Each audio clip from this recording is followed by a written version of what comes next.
चंद्र का अर्थ सुंदर है।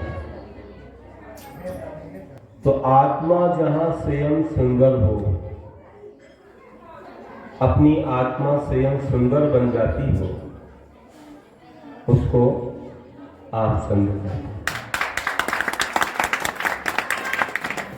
आप लोगों ने कभी और हमने भी कभी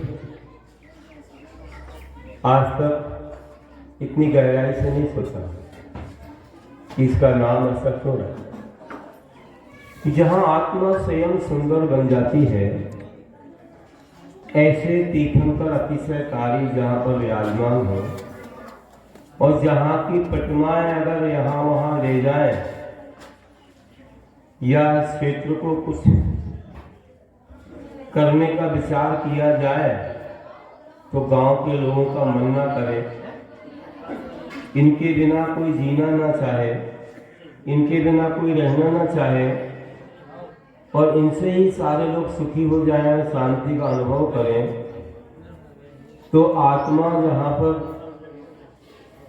परमात्मा बनने का उद्यम करती है, आत्मा जहाँ पर इतनी श्रेष्ठ और सुंदर बन जाती है, आप चंद्र हो जाते हैं। हम तो कहते हैं कि एक दिन आप चंद्र, आप सागर भी हो सकते। ये सुंदर बनोगे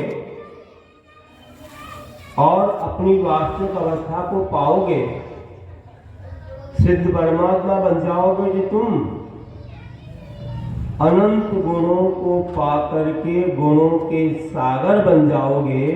तो आप सागर बन जाओगे।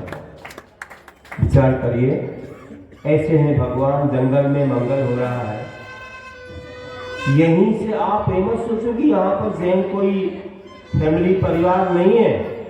मैं कहता हूँ कि बाबा ने इतना उठाया है कि यहाँ के रहने वाले इतने धनवान पुण्यवान बन के वे पूरे भारत में फैल गए और एक से एक बड़े हो गए। बाबा ने किसी को भी छोटा और दुखी नहीं रहने दिया, इतना उठा दिया, आत्मा को सुंदर बना दिया। अभी जो संसार में सुंदरता को पा रहे हैं, एक दिन वे मोक्ष में जाकर के सुंदरता को पाएंगे। ऐसे हैं हमारे आप चंद्र के पार्श्वनाथ भगवान। देखो, यहाँ से आप चंद्र के पार्श्वनाथ भगवान सानोदा में पहुंचे। आज सानोदा में विचार करो, कितना अतिशय मानते हैं। एक वेदी है और वहाँ के लोग सब सुख समृद्धि का अनुभव कर रहे हैं। सबके एक एक मकान सागर में हो रहे हैं और जगह पर हो रहे हैं। और वे लोग, उनकी सारी जितनी भी पीढ़ियां हैं, वे सब एक से एक बनती चली जा रही हैं। बहुत विकास हुआ और उस गांव में आप सोचेंगे छोटा सा गांव, लेकिन वहाँ चौमासे हो रहे हैं। एक दो चौमासे और 7-8 महीने महाराज जी रहते हैं। अभी हम गए तो हमको भी ग्रीष्म काल में निवेदन कर लिया। फिर उस चौमासे की बात भी थोड़ी थोड़ी समझ में आ रही थी। तो ये लोग क्या बानियाँ है ना, उंगली पकड़े पहुँचा पकड़ है कि महाराज थोड़े रुक तो जाए, पर हम चौमासे बड़े कहीं रोक लें। तो ऐसा है लोगों का मतलब इतना उत्कृष्ट भाव है कि वहाँ से लोग बहुत अच्छे पुण्यवान बन के निकल रहे हैं। इसी आप चंद्र के भगवान की ही कृपा है। कोई छोड़ना नहीं चाह रहा है कि हम भगवान को छोड़ दें, लेकिन उससे भी ज्यादा पुण्य जग गया कि हमारे गुरु महाराज के कर कमलों से प्रतिष्ठित भगवान यहाँ आ गए। और क्या चाहिए? इतने बड़े निर्गंथ आचार्यों से कोई भगवान यहाँ आ जाए तो और अतिशय बढ़ जाता है। लेकिन यहाँ की भूमि की विशेषता है। मंदिर तो लोग कैसे बना है, जैसे कोई महल बनता हो। ये स्वर्गों के चैत्यालय के, नंदीश्वर द्वीप के चैत्यालय जैसे ये बने हुए हैं। इतना अच्छा लगता है। यहाँ तो गांव में ही कदम रखते शांति मिलने लग जाती है। फिर तो मंदिर में आए तो कहना ही क्या है, बैठे ही रहो ऐसा लगता है। तो बंधुओं, ये अतिशय बहुत महान है। यहाँ की भूमि बड़ी पवित्र है। हजारों ऋषि मुनियों ने यहाँ के ध्यान किया होगा। यहाँ पर जाप हुए होंगे, हजारों लाखों करोड़ों मंत्रों के यहाँ पर विधान हुए होंगे, चौमासे हुए होंगे। अभी एक ब्रह्मचारी महाराज कह रहे थे, हम ब्रह्मचारी को महाराज बोल देते कभी कभी, ब्रह्मचारी महाराज तो कहने का अर्थ है कि उनकी भावना बड़ी प्रबल हुई कि जो है कि यही चौमासा हो जाए। अब हमारा अगर हो पाए तो हो पाए, नहीं तो उन्हीं को किसी कमंडल देखें तो उनका मास करवा हो जाए तो भी अच्छी बात, क्योंकि सबको पहचान भी है उनके दिमाग में क्या क्या है यहाँ विकास करने की योजना। बहुत बड़ी बड़ी योजना हो सकती है, क्योंकि भाई जिन्होंने शुरू से सहयोग दिया हो उनकी बड़ी तमन्याएं, बहुत बड़े विशाल संघ यहाँ आए, श्रावकगण आए, यहाँ शांति पाए और अपनी आत्मा को चंद बनाए, आप चंद, और फिर सागर में ढल जाए।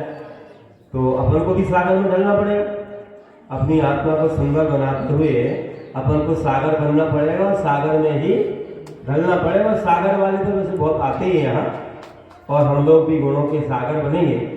ऐसी मंगलमय भावना के साथ हम यही कहेंगे कि अपनी आत्मा को हम सागर में डालें। देखो देर नहीं लगती है सागर बनने में। कारण ये है कि जो सागर के पास जाता है वो सागर बन जाता है।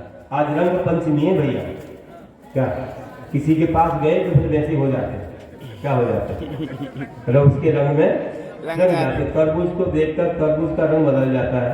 तो आप चंद में आकर के हम आप चंद स्वयं ही चंद सुंदर बन जाते हैं, और सागर में ढलने में देर नहीं लगती है। कि वह एक जब बारात आ रही थी, 22 में तीर्थंकर का समय था, आप जानते हो, जिनके गर्भ जन्म कल्याणक हो गए और अब विवाह की तैयारियां, उनकी बारात में कौन नहीं आएगा। अरे मनुष्य तो ठीक है, बड़े बड़े राजा महाराजा और स्वर्गों से भी देवता है, और उनकी बारात आ रही थी। और बारात जब आ रही थी तो एक गांव से दूसरे गांव को छू रही थी वो बारात, इतनी लंबी बारात थी। और देखो देवता भी साथ थे। तो बारात जब आ गई महल तक तो सखियां ऊपर से देख रही थी, जिसका विवाह होना था उसके साथ एक सखी है, और वो बातें कर रही है कि मैं देख रही हूँ, अरे हाथी वाले रथ में बैठे हैं, फिर घोड़े वाले और पालकी सब सामने है। मुझे समझ में नहीं आ रहा है, चलकर तो आए नहीं है और उनके पैर दबाए जा रहे हैं। थकान तो है ही, क्यों दबाए जा रहे?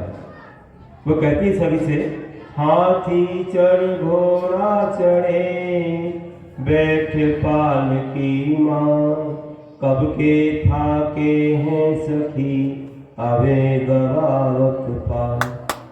क्या बोला कि हाथी वाले रथ में थे, फिर घोड़ा चढ़े घोड़े वाले रथ में आ गए, फिर पालकी में आ गए, कब के थके हैं जो उनके पैर दबाए जा रहे हैं।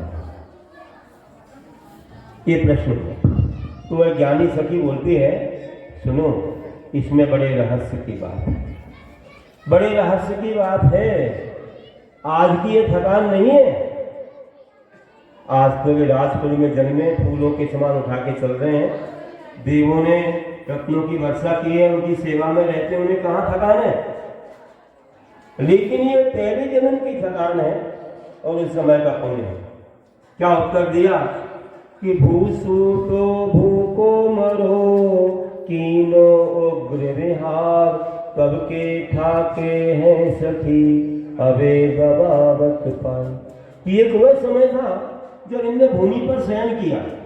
कौन करता भूमि पर शयन? निर्गंथ मुनिराज।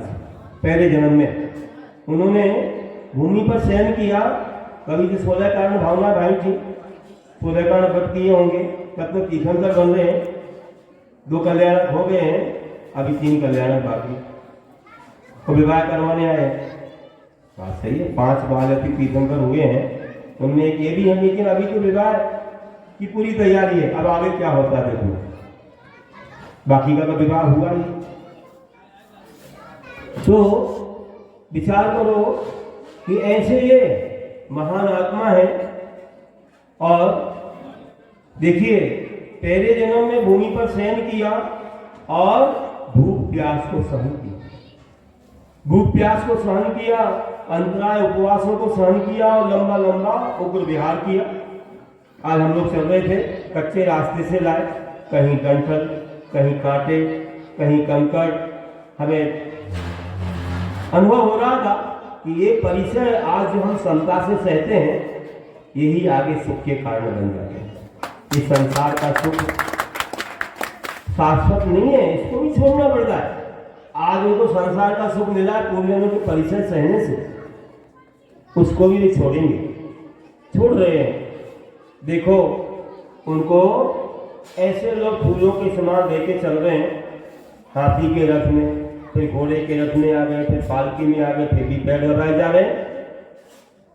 तो भूसुतो भूको मनो कीनो उग्र विहार, तब के थाके हैं सखी अबे दबावत। उस समय के थके, पैरों में छाले आए, फोले पड़े हुए, फिर भी समता को धारण किया। तब की ये थकान है जो आज उनके पैर दबाए जा रहे हैं। और देखते देखते क्या हुआ कि पालकी में जो बैठे थे ना, सखी को तो उत्तर मिल गया, बहुत अच्छा उत्तर दिया, लेकिन उसके बाद वे जंगल की ओर चली गई। तो पालकी जंगल चली गई, ये क्या हो गया? आश्चर्य क्यों हो गया? बाइक में तीर्थंकर से विवाह कराने आए थे, वो जंगल क्यों चले गए भैया? उन्हें क्या हो गया? बैराग हो गया। क्यों हो गया? क्यों हो गया बैराग? पशुओं को क्या करना? देखो बहुत गलत धारणा भी लोगों की बन गई है, कोई कवियों के माध्यम से, मालूम नहीं कैसे। तुम सोचो कि आज के जमाने में कोई अपने शादी विवाह में कुछ भी नॉनवेज या कोई अशुद्ध वस्तु नहीं बनाते। यहाँ तो जमीकंद भी नहीं बनाते। जैनों की बारात में मधुमास तो दूर की बात है, जमीकंद तक नहीं बनाते। और जिनकी बारात में देवता आए हों और तीर्थंकर का कुल हो, वहां कोई कल्पना कर सकता है ऐसी? अरे ऐसी पंचम काल में जब हमारे मध्य भारत के प्रथम मुख्यमंत्री मिश्रीलाल गंगवार हुए, मध्य भारत के, मध्य प्रदेश के नहीं, मध्य प्रदेश बाद में बना, पहले मध्य भारत का। मध्य भारत के प्रथम मुख्यमंत्री नेहरू जी के काल में मिश्रीलाल गंगवार बने थे, जो दिगंबर जैन थे। उनको समाचार मिला कि विदेशी अतिथि आ रहे हैं और उनका सत्कार करना है। ठीक है, करेंगे, क्या खिलाओगे? हम जो खाते हो ही खिलाएंगे। अरे ऐसा नहीं, तुम तो शाकाहार करते हो। वे शाकाहार नहीं करेंगे, वे तो मांसाहारी हैं। नहीं नहीं, हम तो शाकाहारी कराएंगे। कभी हमने ना मांसाहार कराया ना कराएंगे, और हम उनके मन को जीतेंगे। आप कहेंगे स्वयं कि ये क्या होगा। वास्तव में जैन धर्म में बहुत बड़ी शक्ति है, अहिंसा में बहुत बड़ी शक्ति। आपने दीवान अमरचंद का उदाहरण सुना होगा कि उनने राजा को, जैन राजा को शाकाहारी बनाने के पूर्व शेर को भी शाकाहारी बना दिया, जलेबी खिला करके। फिर तो मानव की बात है, इतनी बड़ी शक्ति जैन धर्म में है। कैसे नमोकार फटते रहे जंगल में, राजा को शिकार नहीं मिला।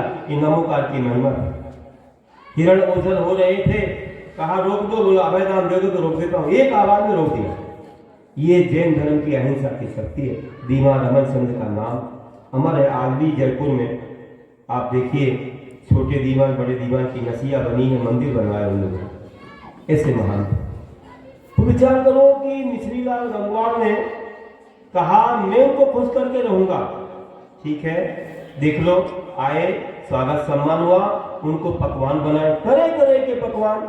आज हम लोग तो नहीं खाते, तुम लोग खाते हो। हम लोग का प्यार है।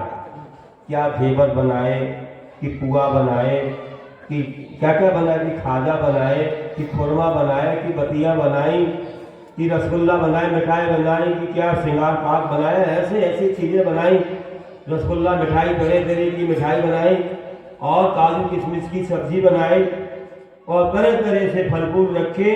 जब उन्होंने उसको खाया, उन पकवानों को गोंठा और पपड़ियाँ, और वे सब कहते और लाओ, एक एक गिलास ही खा रहे हैं, और लाओ, और ऐसे खुश हो गए, दिन भर खाया और बोले हमने जीवन में स्वाद नहीं चखा, हम तो धन्य हो गए, जीवन पूरा हमारा व्यर्थ गया, हमने शुरू से खाया होगा तो कितना अच्छा होता, आज हमने खाया है, सही जीवन अब हमको मिला है और हम यही खाएंगे, अब कभी मांसाहार नहीं करेंगे। ये विदेशी लोगों ने ये और नेहरू जी को जब मालूम पड़ा, अरे वाह ये क्या अतिशय चमत्कार हो गया, आपने ऐसे जीत लिया उनको, कितनी बड़ी शक्ति है शाकाहार में, धन्य हो, अहिंसा की शक्ति है। तो जब मिसरीलाल गंगवार ने इस काल में विदेशियों के मन को जीत लिया, तो चौथे काल में क्या कहीं से भी आए उनको मांसाहार कराया गया होगा?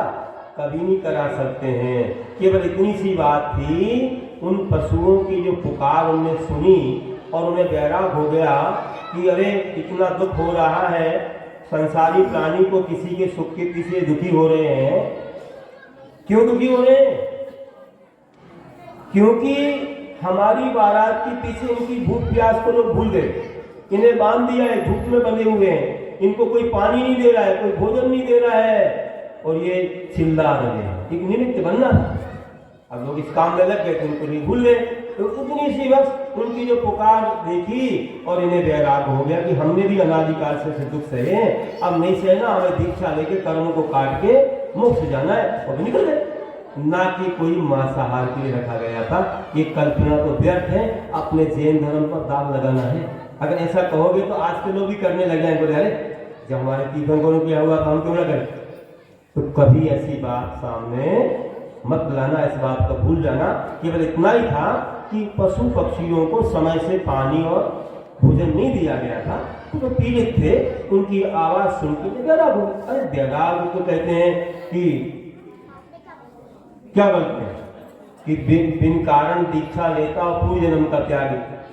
कोई दर्पण देख विरक्ति, कोई मृतक देख वैरागी, बिन कारण दीक्षा लेता और पूर्व जन्म का त्यागी। को कोई थोड़ा छोटा सा निमित्त चाहिए, कोई उपदेश की तो अवस्था तो नहीं, जैसे स्वयंभू है, छोटा सा निमित्त चाहिए। तीर्थंकरों को हो गया काम, चिंतन स्वर गया, क्या कर दे।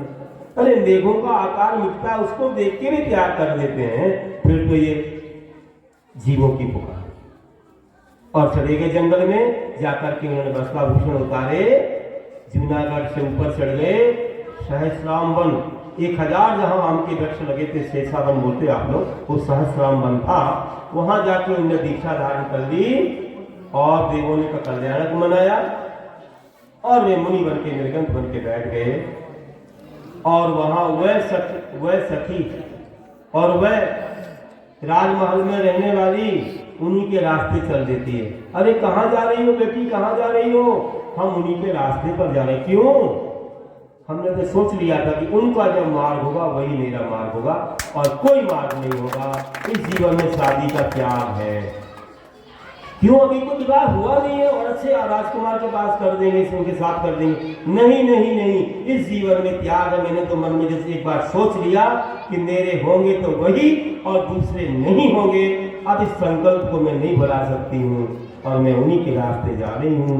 बस जीवन में एक ही बात मन में आता है, उसके बाद अच्छे बुद्धिमानों को दूसरा कोई मन में नहीं आता है। ये उनके जीवन की बहुत बड़ी परीक्षा है। और वह चली गई, पीछे पीछे गई और सखी भी साथ में गई। कहा धवल वस्त्र ले लो, अब हम भी साध्वी बनेंगे। और वह पहुंच गई, लेकिन उन तक नहीं पहुंच पाई। आप देखते हो नीचे गुफा है पहली टोंग पर, वहां गई, वहां जाकर के उसने धवल वस्त्र पहने और पहन करके आरिका के व्रत ले लिए, वहीं तपस्या करने लगी। जब उन मुनिराज को, नैमिनाथ मुनिराज को भ्रमण करते करते करते एक दिन केवल ज्ञान हुआ। उसी वन में केवल ज्ञान हुआ। आहार को भी गए होंगे, लेकिन उसी वन में फिर केवल ज्ञान हो गया। समूह की रचना हो गई। तो 12 सभाओं में, आदिकाओं की सभा में वह राजमती राजुल प्रथम आदिका बन गई, गणनी आदिका बन गई। और फिर विहार हुआ समूह का पूरे भारत में, असंख्यात आत्मा का कल्याण हुआ। और अंत में फिर वहीं आकर के 5वीं टोंग के ऊपर से हमारे नैमिनाथ भगवान ने अपने आघातीय कर्मों का क्षय किया और मोक्ष पा लिया। धन्य हो राजमती राजुल। संलेखना लेके स्वर्ग गई है और स्वर्ग से आकर के वह पुनः चौथे काल में आके मुनि बन के मोक्ष जाएगी। इस प्रकार ध्यान रखिए, कितनी बड़ी त्याग संयम की बात है। क्षण में क्या से क्या हो जाता है। आप भी आगचंद पर आकर के स्वयं आगचंद बन सकते हो, अपनी आत्मा को सुंदर बना सकते हो और सागर में मिलकर के अनंत गुणों के सागर सिद्ध परमात्मा बन सकते हो।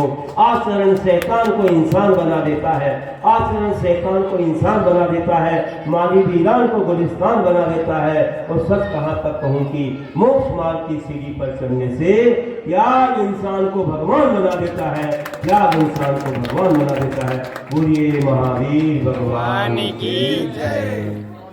दो से रहित आचरण से चरण पूज्य बन जाए, दो से रहित आचरण से चरण पूज्य बन जाए और चरण धूल सिर तक चढ़े, मरण पूज्य बन जाए। परम पूज्य आचार्य प्रभु सागर जी महामंडराज ने हमारे लिए, आप सभी के लिए धर्मोपदेश देकर के कृतार्थ किया। आगामी में सूचना दे देता हूँ, कुछ ही क्षणों पश्चात परम पूज्य संघ श्री की आहारचर्या यहीं से संपादित की जाएगी और आप सभी लोग विधान करेंगे। इसके पश्चात में यहाँ से श्री जी की विमान शोभा यात्रा दोपहर में ठीक 1:30 बजे रखी गई है। सभी लोग इस विमान महोत्सव में अपनी सहभागिता दर्ज कराएं। और आज रंग पंचमी का दिन, दुकानें सबकी बंद हैं। सभी लोग यहीं पर धर्म रंग मंच में गुरु महाराज के संग में मिलकर के हम रंग पंचमी को मनाएंगे और फिर पुनः भगवान श्री जी की शोभा यात्रा ले जा करके नगर के प्रमुख मार्गों से होते हुए वापस आएंगे और यहीं पर विराजमान होकर के फिर से पुनः जलाभिषेक होगा और जलाभिषेक करने के पश्चात में फिर से गुरु महाराज की